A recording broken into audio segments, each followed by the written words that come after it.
Unajua kuna watu wanasema kuna siku mbaya, yani siku ya Zohar. Upande wangu mimi siamini. Mimi naona siku zote ni siku za kawaida tu. Kwa kutokana vipi? Unajua, let's say kuna mtu leo hii amekosa pesa, ukosefu wake wa pesa anakuja remember, kukumbuka kwamba kwani leo ni lini, anakuja gundua leo Jumatatu au leo Jumanne, ndio maana siku ngumu ya Zohar.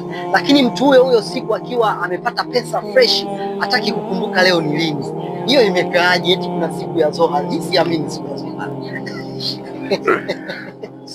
Siku ni siku, sema tu ipo siku cha mchana uliwa mwiku. Cha mchana uliwa mwiku.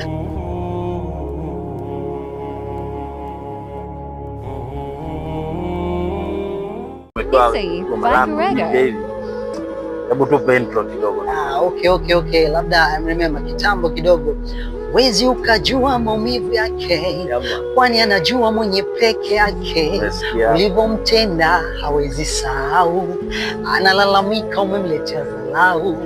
Akipiga simu nampa demu wako, kwani ufahamu tesa moyo wake. Hakuna anayependa kujitesa mwenyewe, ila anajutia kukukubali wewe. Maneno yako yalishamtia mashaka, leo hii amini kama umemwaga. Dalili ya mawingu inanyesha mvua, yale aliyoyawaza leo yamemtokea. Analalamika japona miezi inapita, japona analalamika, japona anadai umemchezea, umemwa bwana kitambo kidogo. Lakini sasa hivi kuna bwagara